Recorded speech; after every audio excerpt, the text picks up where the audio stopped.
Today we're going to show you how to actually do correlations. This is a set of data, as you can see, social engagement, sum of sessions, desirable coverage, volume of clips, average of OCS, which is a quality score. It's an amalgamated score. Now, the problem at hand is that we've got all of this data, from social data to web analytic data to traditional media data, and what we want to know is, does it have any impact on the desired goal?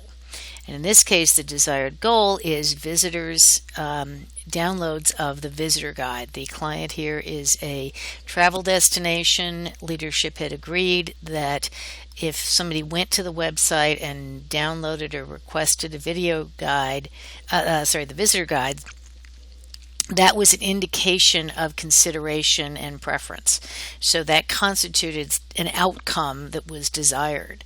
So what we're trying to do now is to figure out what is actually impacting those visitor guide requests. Now, what we've done here is set up a column to say, for each one of these columns over here, we want to see whether there's a correlation to the goal. So what we're going to do is, in this case, we have one column here for correlations, and as you can see, it looks like this is the formula you use. In this case, it's correlations, and then we're going to look at the column, the first column, which is social engagements here, and the last column, which is visitor guide requests. Now, how did we get there? We're going to actually study both correlations and Pearson, which is an R number. It's another way of looking at relationships. So in this case, we're going to set that one up for new, and you're going to go to this auto sum, the function area, and click on more functions. Then you're going to click on Pearson, and you may have to scroll down a little bit. It's coming up on mine because it's the thing that I use most often. And then I'm going to say OK, and now it's going to ask me what the range is that I want to look at. And as we said before, it's going to be C2 to C15, because that's the range of the first column. And then we know that for the last column, it's the same thing, H2 to H15. And you're going to hit OK. Oopsie, make sure that you get your numbers right. And then you're going to hit OK. And as you can see, it's got a Pearson correlation, an R factor of 0.1, which isn't good. It's considered relevant when it's about 0.3 or higher. So it says that's not very high. So now what you want to do is say, you're going to copy this, and you're going to paste it here and adjust. Come on. You're going to adjust it, perhaps. You're going to adjust it for the ranges, because if you just copy it, obviously Excel is going to think that you're doing the same thing. So I'm going to take the same process, except make sure that you change the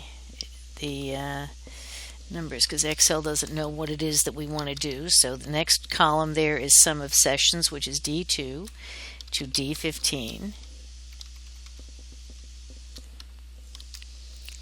And we're comparing that again to H2 and H15.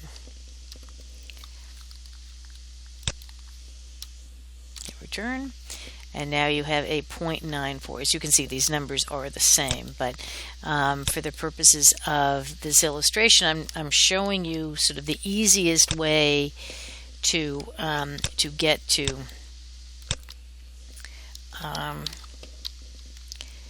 the numbers you want. And again, you have to just repeat it by changing the frame. So the next one would be not D, but E2 to E15. And I'm sure there's an easier way to do all of this stuff if you are super good at Excel shortcuts, but for the purposes of this, we're just going to do it this way. And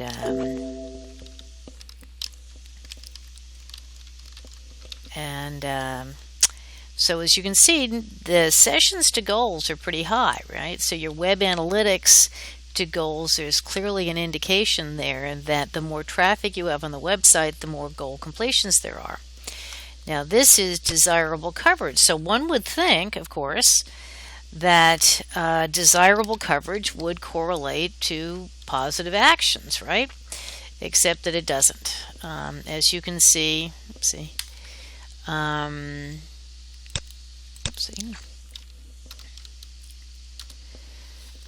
it's actually got a negative correlation there. So that's not good. What that's telling us is that perhaps that desirable coverage is not a good indicator of actual actions. Now let's see if maybe it's just volume of clips. Does volume of clips perhaps correlate to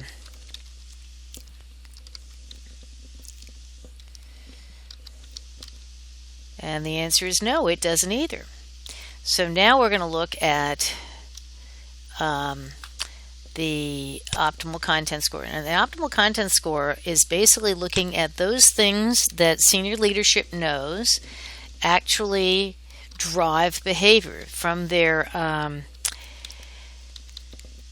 advertising research. They know that certain characteristics, desirable visuals, recommendations, certain key messages that they know are effective in getting people to consider this destination. Those are all factored into the media content analysis that goes into creating this OCS score. And what you can see here is that when you look at the OCS column and you compare that to the goal, and you kind of have to check your math here sometimes, because sometimes you make these mistakes like I just did. E2 to E15, not 515.